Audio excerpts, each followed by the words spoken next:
Gosh, no, I don't like being in camera. Well, don't worry, you'll be switched over in a second. See that? Well, Michael's like. Share this. Or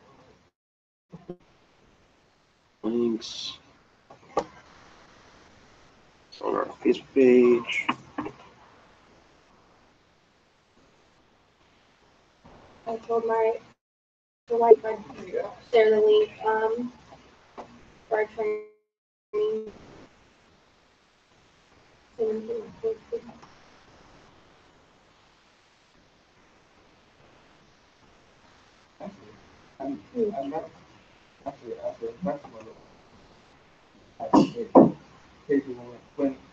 the last one I kind of feel like watching things like mirror images. Yeah. It, Washington State is in the list. I haven't seen it since I saw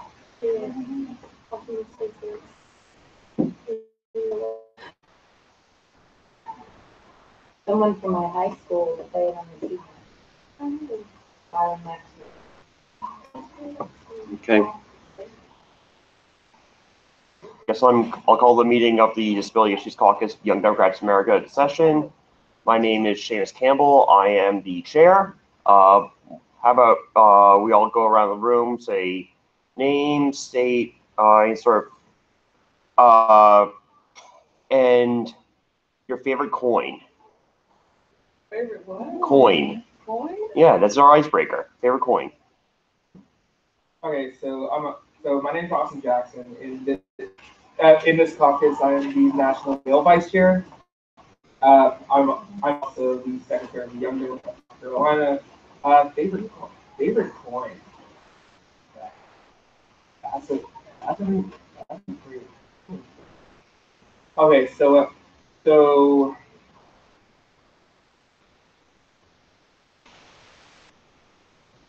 I go with this? Yeah. Yeah, I'll do something easy. Okay,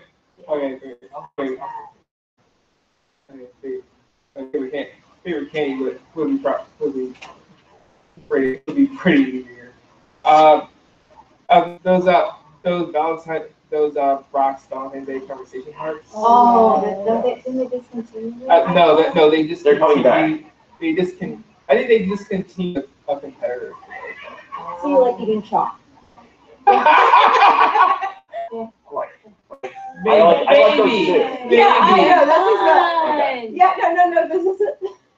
Maybe. That was just like people are either very passionately for candy hearts or against candy. Right. Okay, well, my name is Michael Hill from the state of Georgia. My favorite coin is the Sacagawea. Yeah. I jammed so many vending machines when that coin first came out. I used to collect them, and I'm like, I need to start spending. That's how I jammed my colleges. Soda machine initially, and that's how I found out they didn't take them. I'm Ash from Washington. Favorite candy would be drinking chocolate. Just about usually if it's like chocolate.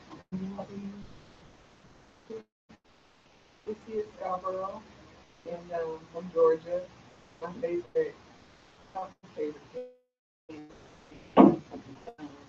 favorite coin is the one that stays in.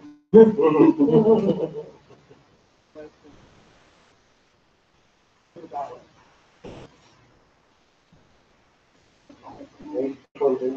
you want to join the meeting so you can get a shamrock? Yeah. Or stand at the shamrock and get the cup. You have to share your name and your favorite candy though. And this coin, my favorite candy is all.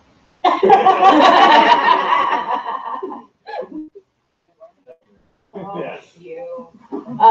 I'm Jenny, actually from South Carolina. I'm president of YDATL, and my favorite candy is Left Twix because I don't dare eat Right Twix because I'm a Democrat. Lovely. I literally looked for left Twix only. Like, But like- is that really a thing? You really get the left Twix? They make I left and right like Twix now. Yes. I haven't seen But that. is it like all covered the same? Exactly. It could be like a really cool like diversity training. You could Mhm. use left Twix and right Twix because the outside packaging is different, but inside we're all the same. But like I buy the left Twix. Oh, I see it. Just saying, that's what I didn't like. know they started. Yeah, every Twix now is left or right. Yeah, Wow. because they do Like, that do they give commercial. you two Like in me, one? yeah, they still do. And they're two left. Yeah, that's like the commercials. You know, they do like it's like me a ghost and me a spirit. There's differences. Okay. This is a trick. I'm Melissa Shapiro, female vice chair of the caucus, and also my Massachusetts Disability Caucus chair. And I'm gonna go back to the coin one. It's a 2 pound coin, the UK, because it's like ginormous. It's like got, it's like multiple, like it's both goldish color and silver color. And if you get like a big stack of them, it's like kind of an efficient way to pay coins. Oh, I see. A couple years ago, I believe Britain actually minted the reverse side of all of their coins to make their formal press. Yeah, that's evolving there. Some of the 1 pound coins, it looks like an octopus on the back. Yeah, I don't know what I like dollars. Hold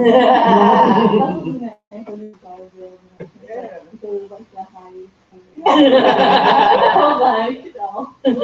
Money. My name is Rachel Gonzalez. I'm from Campbell, Missouri. I am the third young Democrat and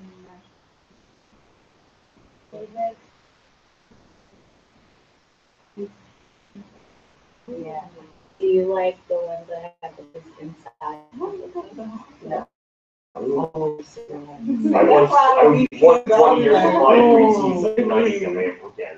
So you can candy calzone with cookie dough and you stuff it full of Twix and Snickers and you bake it. It's heaven. My friend did my Okay, birthday. that sounds like something you find. Was it really good? Oh, Yes. Have you ever had fried It's Oreo? the diabetes. yeah, that's all in the South. We fry everything. Everything. Fried candy bars. Yeah. My favorite coin, quarter, because it's for everything. And for favorite candy, wintergreen points. What? Oh, very. House toy. Wintergreen. Yes. Yeah. Okay, so for our training or meeting today, Melissa and I will be doing training on making things accessible.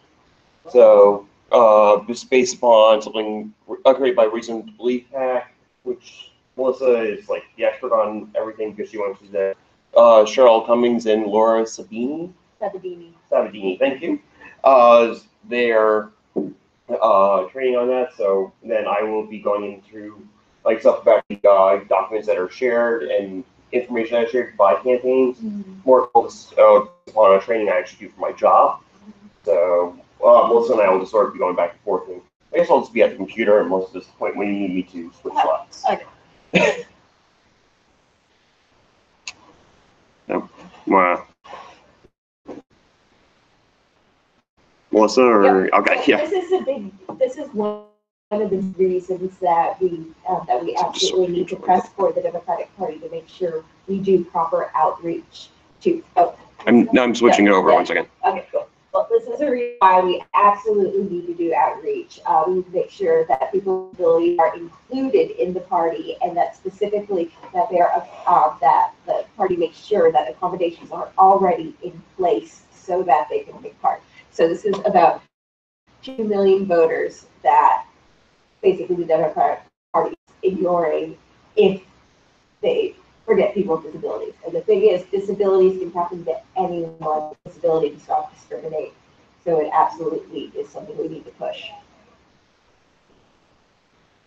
And so this is so a lot of this stuff I'm sure some of y'all already know, some of these terminologies. I'm specifically pointing out that red square there is that people, like this is kind of abbreviations that are used in some of the following charts. And so that's people without disabilities, women with disabilities, and access coordinators.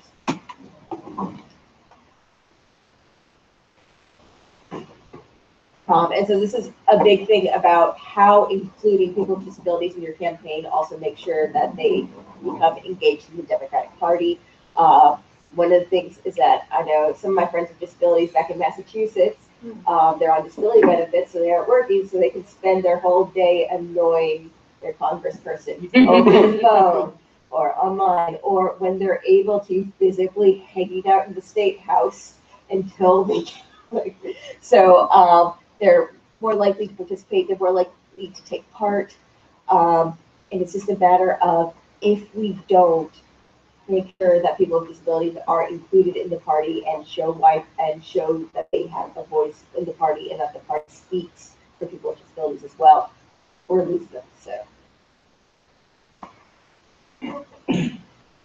and so this is absolutely where it's one of the reasons we often see the lower political engagement is a lot of health and economic factors.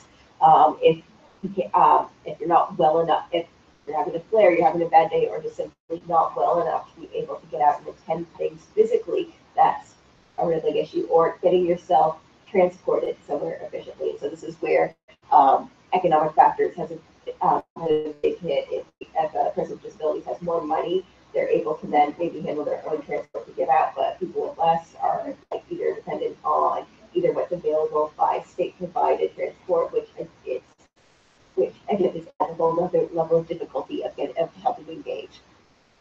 And so it's a lot. So this is why that there's a lot of reasons why we see lower levels of political efficacy for people with disabilities, is because often it's like, well, we want people who will show up and knock on doors.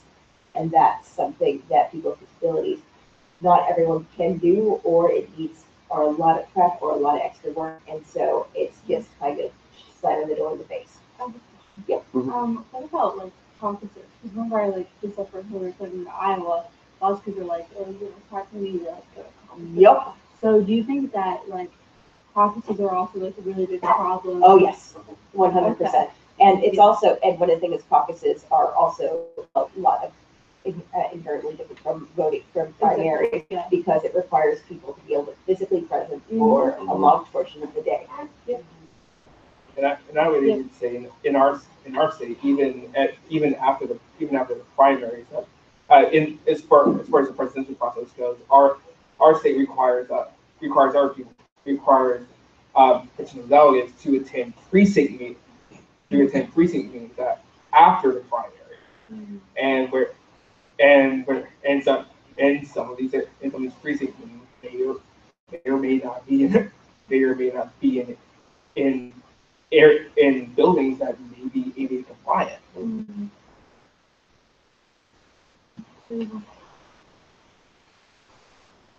And so this is again kind of a little primer of etiquette, just kind of where this is just a lot of folks in this room already know, but it's just more of a matter of trying, if someone tells you that they have a disability, go, okay, they have a disability, let's help whatever accommodations they need. And so a lot of this stuff is kind of shorthand of wanting to be more efficient, or go, well, does it really matter if I just say ADA? It does. So a lot of the stuff isn't synonymous, and a lot of stuff that folks don't even think about are kind of an issue. And one of the big things that I've been trying to work out is we've been live streaming here. And it's very important when we live stream also say your name when you're speaking, so that anyone who's watching right now, I don't probably as much, but it's a big thing to try to keep track of. And a lot of this stuff is it's relatively small, but it's really easy to forget. And then an example I'm sure everyone in this room has always been on is also conference calls. And how many times does someone always say, sorry, who was it that said? Of course, the easiest way to solve that is say, hi, this is so-and-so. Hi, this is so-and-so. Then you speak. So. And the thing is, a lot of this inclusion, a lot of these accommodations help everyone. So having elevator access, that's someone, even if they don't have a disability, that means that might make it easier for them. And we see this all the time, for public transit, when people are talking about getting their strollers around. talk about the issues of strollers versus wheelchairs on buses in the state and areas. But again, a big thing is like if these accommodations are in place, if these practices are already there, that means it's helpful for everyone, not only for disabilities. Okay, full inclusion requires access to information, event access, and also volunteer activities. So it's where I come in. So, of course, Melissa touched on this a little bit. Two major laws that we have to be concerned with are Americans with Disabilities Act of 1990, which we all love, and then, of course, a lot of areas just. So, of course, as I said, this was taken from a translation I do for my job, but higher education institutions, which actually shouldn't include that, but that's part of my job thing, but also pretty much anything that receives any sort of federal funding also falls under that. And then also provide access to programs. So in more applicable terms is essentially any institution or place of business, pretty much anything that exists in the public sphere in the United States has to be accessible. Like 1990 on, and then also pretty much whenever there's any sort of major changes to any sort of construction, they have to go and change things. So a good example would be you have a building that's like 100 years old, and they just went through a major renovation, and they think, oh, we can sleep upstairs. No. You actually have to also make sure that there's a new elevator there, or there's ramps. The other thing, which is the precursor of the ADA, is the Rehabilitation Act, which a lot of people don't know this is, well, it was actually originally created for soldiers returning from Vietnam. It was signed by Nixon, so who was not a crook. I was trying to go for the laugh. Yes. This is one of the few good things he did. Since we're all Democrats and we probably don't like Nixon. But so two major areas is that Section 504, which is what actually says that people with disabilities are a protected class. They have certain intrinsic rights and everything. Section 508 is also a major one, which is all about what's the accessible technologies, which is my sort of specialty. So when it comes to documents, when you're sharing it, this is applicable not just in campaigns, but pretty much where you work, do school, or anything. Please, please, please, please do not use PDFs unless it's absolutely necessary. Like if it's a area in which you need to like have a original signature or something like that, okay. If it's like a contract or something, but PDFs are actually a closed format. It's been around for about 30 years, and it does not work well with most assistive technologies like screen readers. But pretty much whenever you use a screen reader with a PDF document, it will be jumbled. And then also if you have ones that are just scanned from like documents like they're a million years old, it's just going to read as an image and it won't pick up any text. So in which case you need to what's called OCR it, which is called optical character recognition.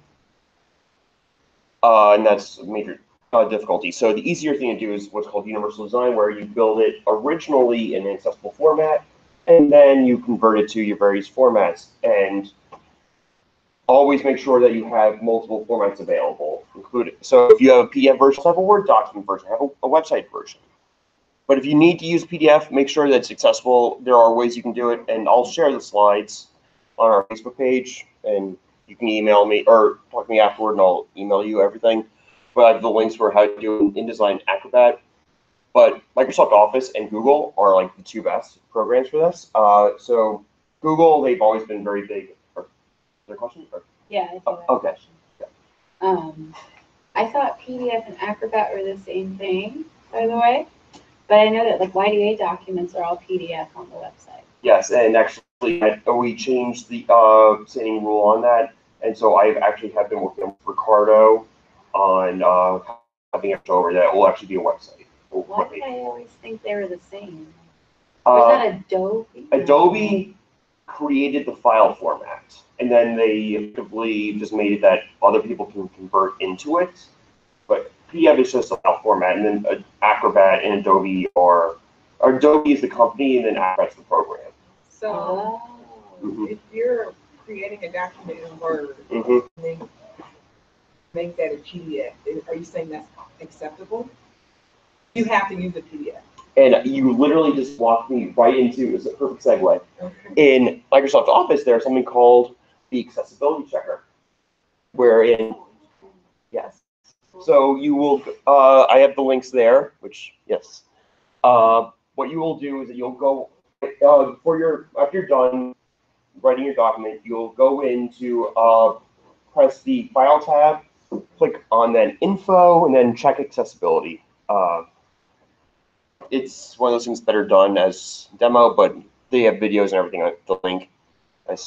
And it will actually show you all the areas where things may be inaccessible. So there could be areas where you have color contrast that are not, it's not very sufficient. You have hyperlinks that are not, a little bit askew, or because if you read it, screen readers will read hyperlinks like https:// as opposed to our Young Democrats of America web, something like that. It'll also, if you don't have alternative text for your images, so it's honestly a godsend. And then pretty much Google Drive, they have a similar thing, but it's more that you have to be aware of your areas of issue where you'll have to like right click on an image, choose alternative text, things like that. But also, a major thing is make sure you use document headers, which are like most people don't even realize that there are those things that say like heading 1, heading 2, Office, that actually is meant to be sort of like how when in a textbook you have headers, a section, and subheaders, etc. And that actually gives flow to your document, which actually is great for the metadata because it'll read out heading 1 about us. Heading level 2, our mission. Heading level 2, just like same, our board members, something like that. So it's writing like a memo or something. But it also will give people an understanding of its document flow and how things are subcategories of something else. So when possible, please publish your content web page. HTML in the back end is simply plain text. It is, well, I write programs for a living. So, but when it was actually originally created by Tim Berners-Lee, which we literally just celebrated the 30th anniversary of the World Wide Web, so yay! Really? Yes, 30. Same age as me. Oh, thank you. Oh my God. I turned 30 this year. I feel so special. I love it. So one of the things with the HTML format, Tim Berners-Lee, one of the things he made sure of was that actually everything will be accessible to people with disabilities, and he's actually working to create what's more called a semantic web, where it's also that the document structure works interchangeably with assistive technology. So you can say that this is where the header is, this is where your navigation is, things like that. So like with the question Jenny asked earlier about with PDFs that not being accessible, since our short-term bylaws are just plain text, it'll probably be read okay. Okay is the operative term. It also depends on which type of screen reader you're using. But web pages, they're lovely. But also try and make sure that you limit the amount of like animations, things like that. Never please have a video autoplay any sort of multimedia. Just because you have a screen reader and then you also have an auto-playing video, they're going to be conflict each other, and that's not good. Also, make sure that your content is accessible by multiple methods. That you can have through things, which some sites are not like that, but that's why you have a site map, you have search. So people can get to their content as fast as possible. Apply if anyone who's ever building a website, apply the KISS principle. Keep it simple, stupid. Because honestly, simplest websites are also probably the most accessible. The ones when you find all these nice little animations and things, it actually is not, because you have to also make things work with other technologies, and you have to go back and edit your code. It's not fun. So your multimedia content, you're going to want to make sure that you have a transcript available with any sort of audio or video thing. So anything that's a federally funded organization needs to make sure that it's has a caption or closed captioning or transcript under Section 508 of the Rehabilitation Act. That's just the law. Pretty much the way that they were able to force enforcement of the Rehabilitation Act is saying, if anyone who's getting federal funding will cut you off if you don't follow these rules. So when in doubt, always go for the money.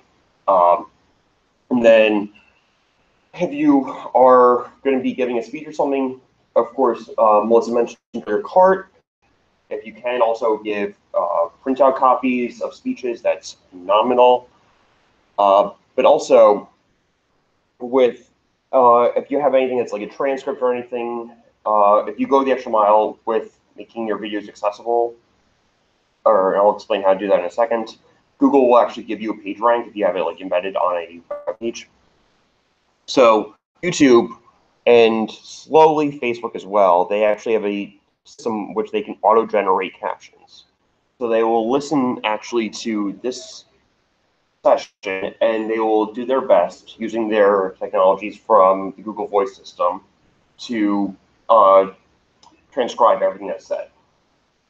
And then from there, what you can actually is you can go in and edit everything, and it'll be all timed up. And there's links here that can explain all that. It takes about 5 minutes to explain the whole thing. For sake of time, I will skip it.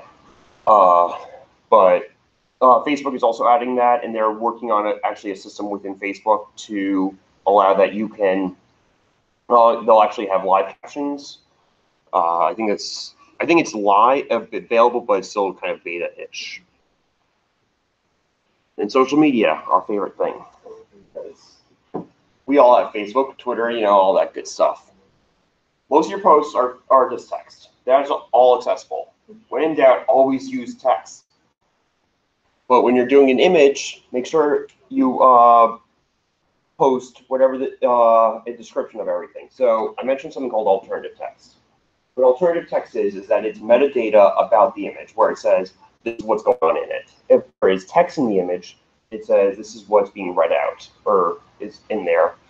I know YDATL loves to post a lot of images with text on there, and I've been saying like, hey, you have to make sure that you have everything written out also in the description box, because on Facebook there is no way to add in alternative text. But usually the way to do it for Facebook is just you add in your description, then you have whatever your regular caption is going to be. So how do you do on Instagram? Where do you...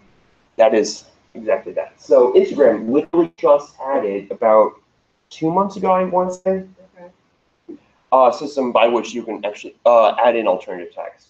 Really? Yes. Embedded. Yeah. Can you show us how after? Yes. You have to go into your phone settings. Okay. Pretty much after you post, you go into editing your photo, and then you choose edit all text.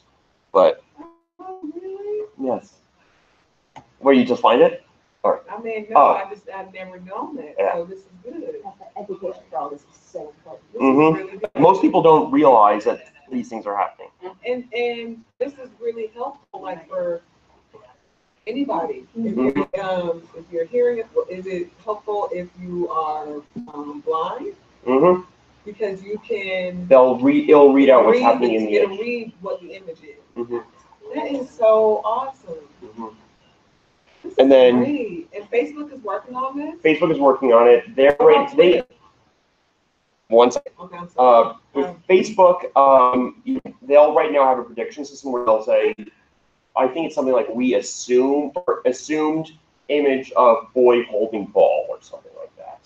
Like so they're gonna do it for you. Yeah, they'll assume it, but I think there's probably, because how Zuckerberg is trying to merge all the systems, which we can debate that later. They are. Full disclosure, I also own stock in Facebook, so. They're probably going to add that to Facebook because also what it is also will give a boost to your image and everything in terms of page ranking because it will have that metadata that'll explain everything. Almost like SEO. Mhm. Emailing the PowerPoint out to us. Yes, I Is it can. the links and stuff Yes, that I are in will. there? I'll email it. I'll post it on Facebook, Twitter, all that good stuff. Don't worry. Yeah, and then Twitter, they have had for a while. Actually, you can change your settings and you can add in alternative text for your images as well. But yeah. Seems about more. Yes. And so now we have, Presented to the Yes. yep. And Yes. so now we have some examples of precisely what Seamus was talking about.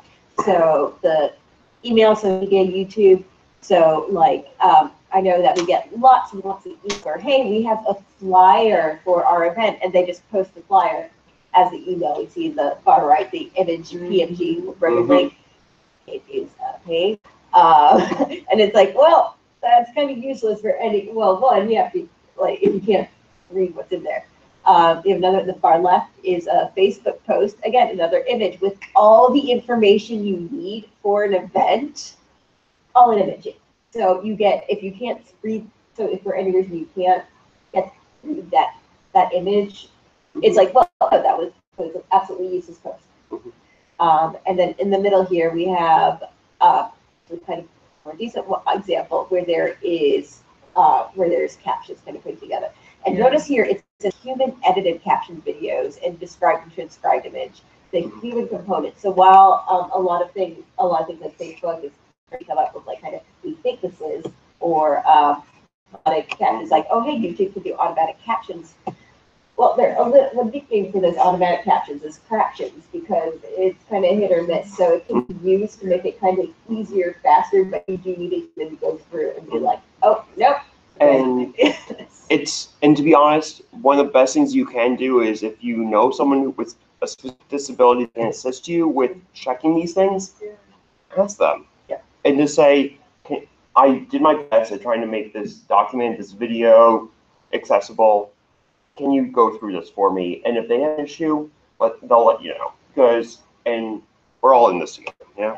And so for me, image descriptions are something that is, I feel really tough about. I love using GIFs as like kind of reactions and all sorts of stuff. It's pronounced GIF.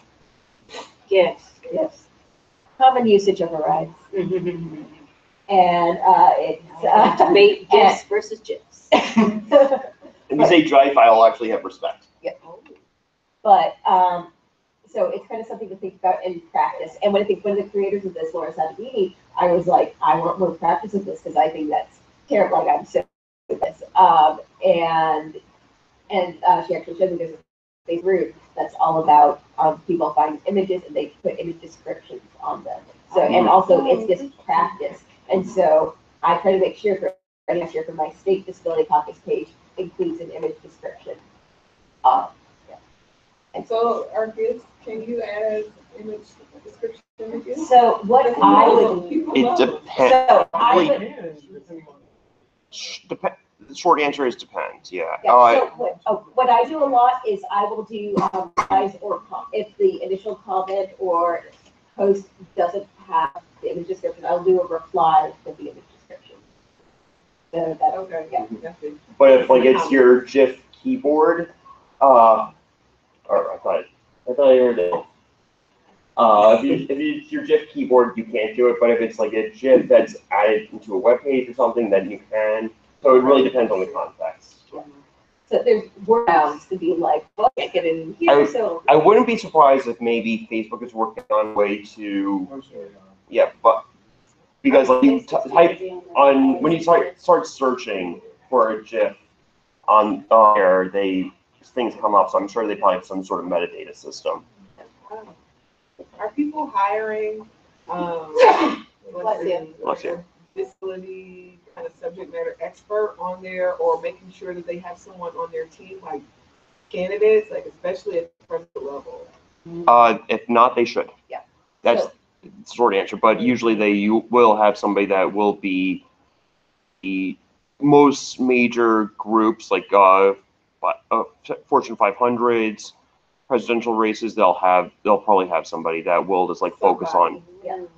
disability outreach. Or that And knows that. yeah, This is one of the things is that, so one of the co-creators of the original presentation, Laura Sabatini, reached out to one of our state Senate candidates, who's living in her district, and I was like, I like you, I don't like the incumbent, but I want to help, but I'm having trouble because I can't read what's on your site because all of that.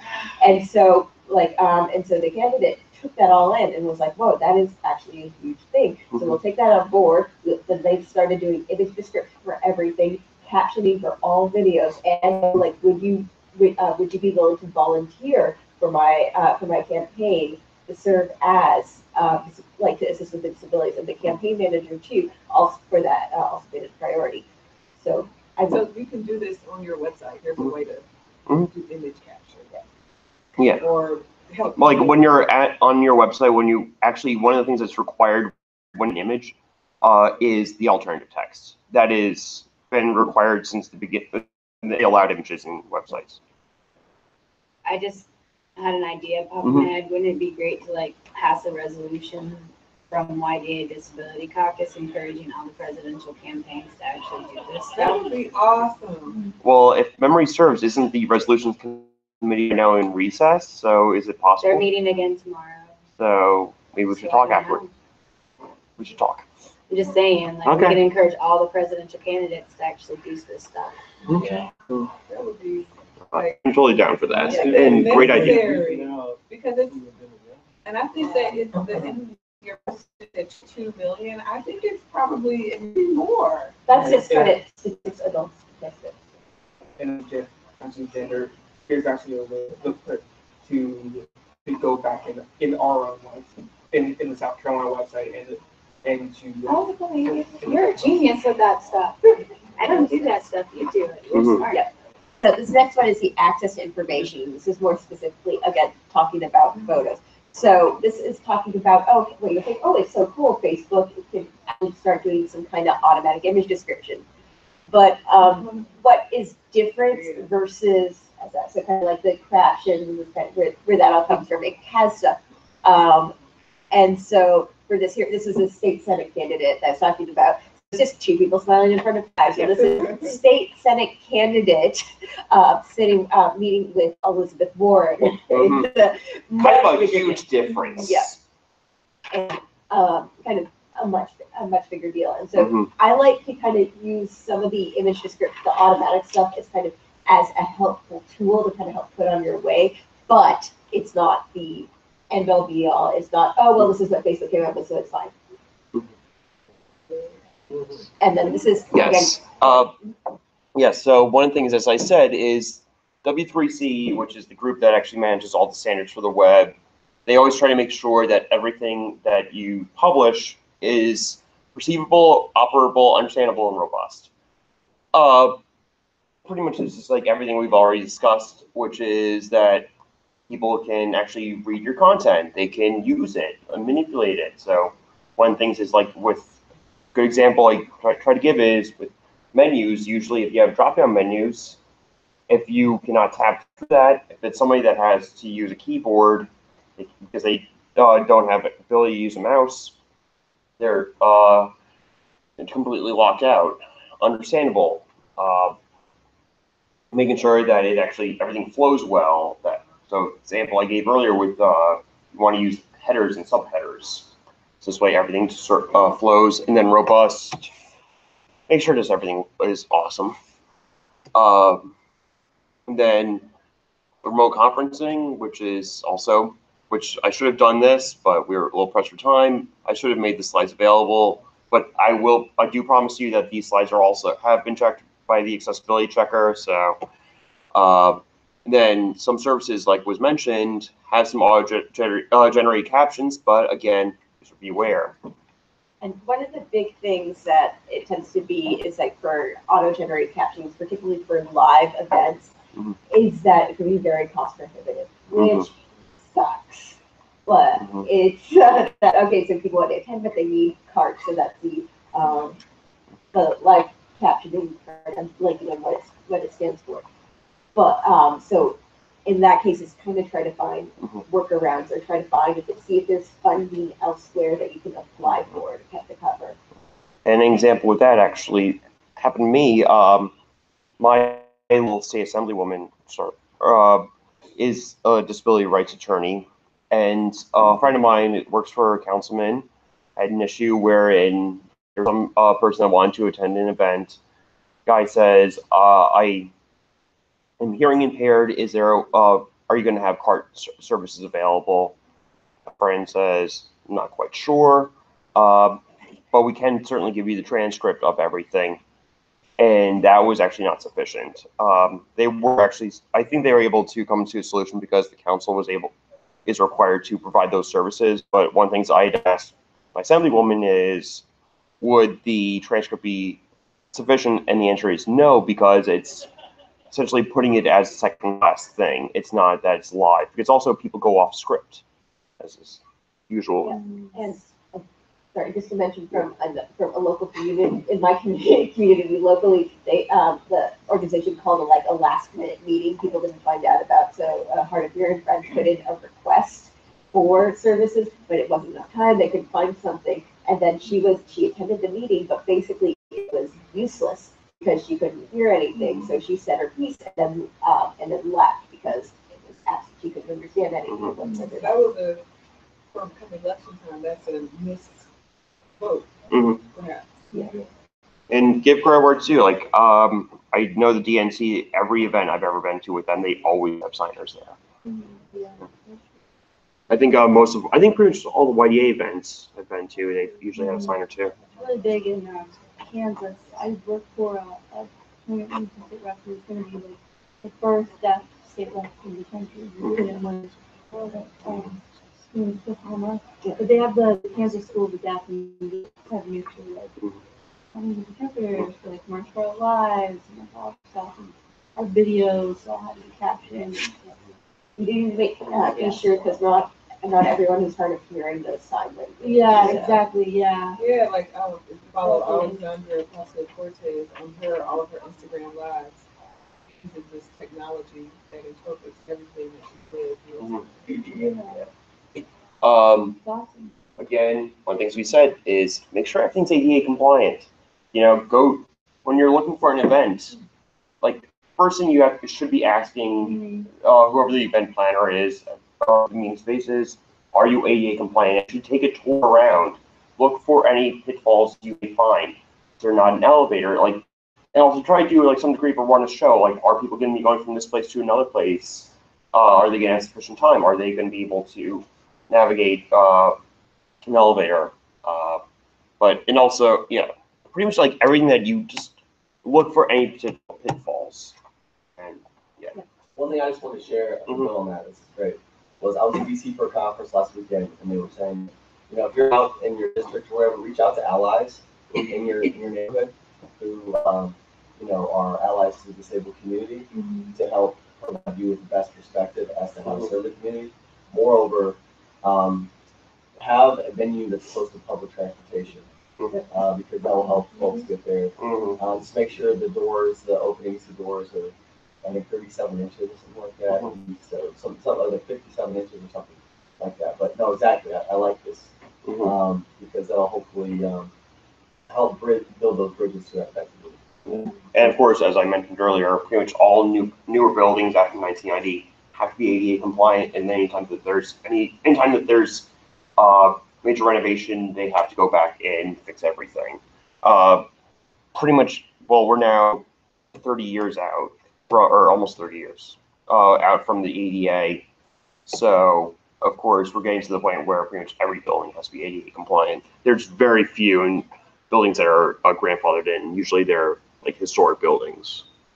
And one of the things of why it's also very important to vet in person first. So many times I've been to places where they go, oh yeah, we come up an elevator. I get there, elevators have a service. Elevator's broken. It's been broken for ages. That was the issue in the New York meeting, I will openly admit. And part of that was also some degree of funding issues. The venue we have it at, sometimes they actually will turn off elevators and escalators to save power for electricity costs, which is not and trust me, I know for a fact that there's like been complaints about that for time immemorial.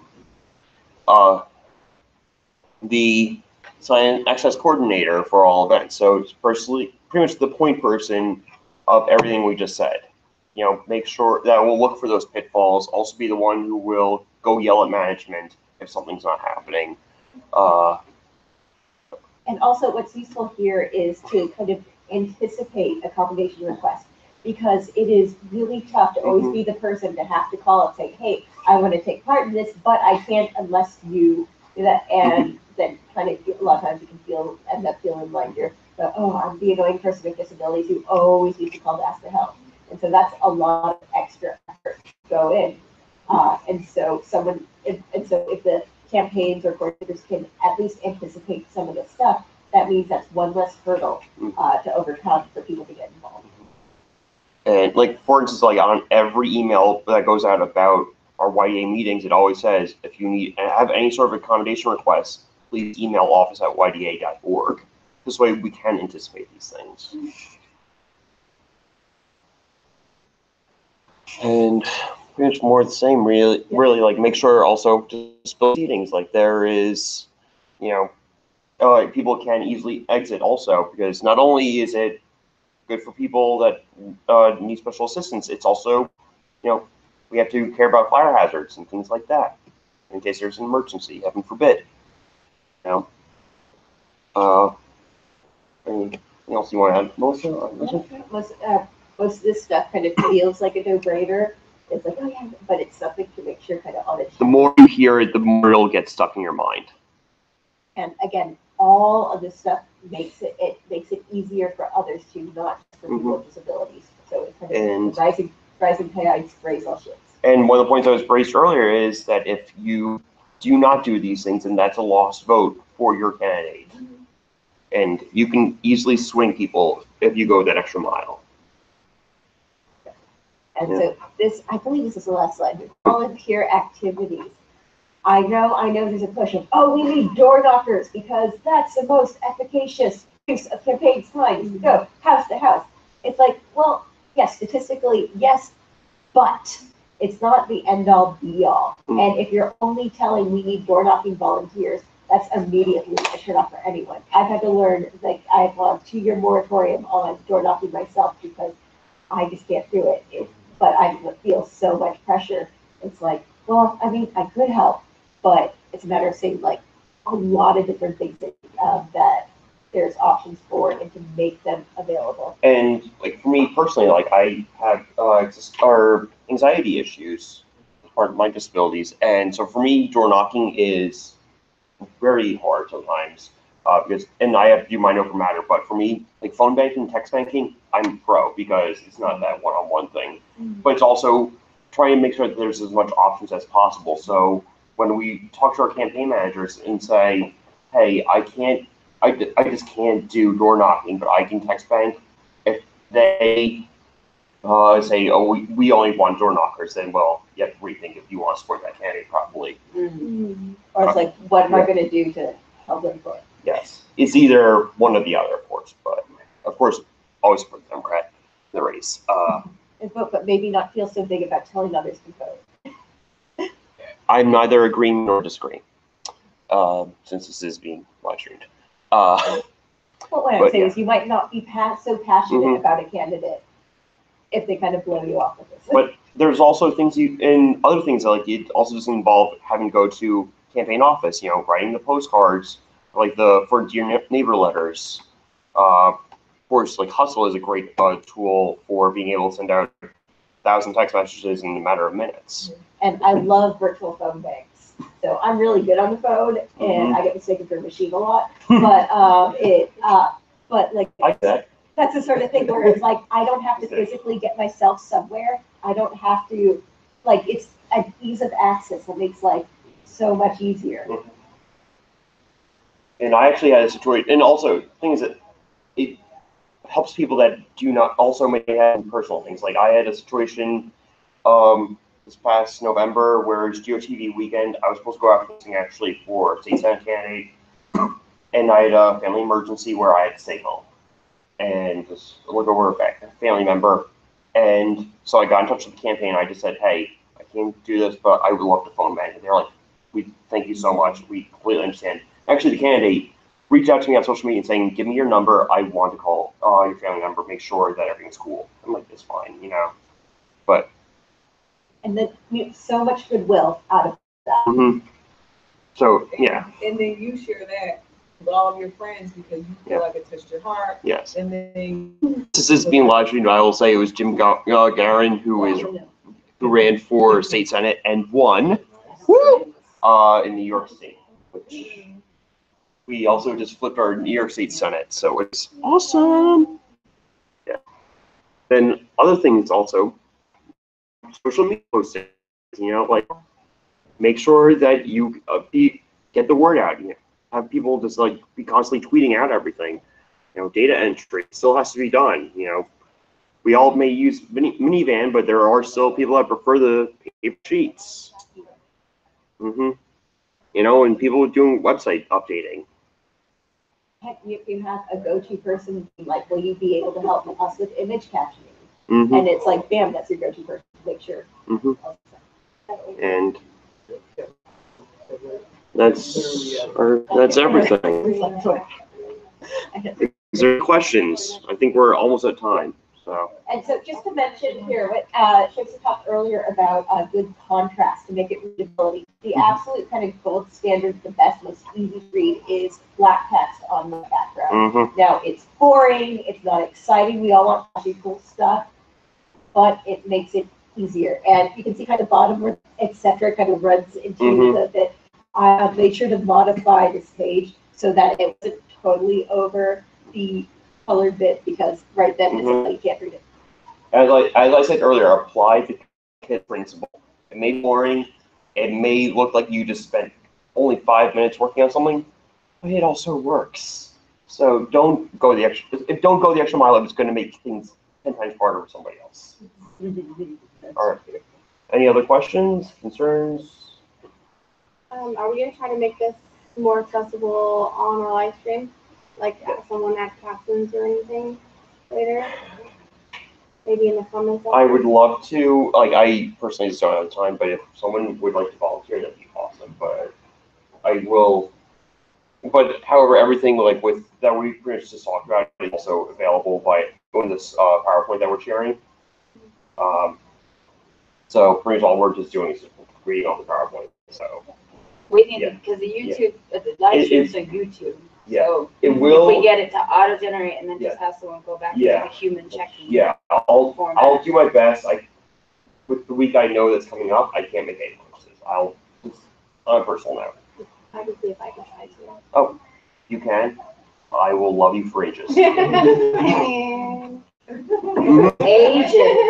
Thank you. Thank you so much. Yeah. And we'll talk to figure out the resolution. They can be submitted today. Like, I will find also. I don't know if it's like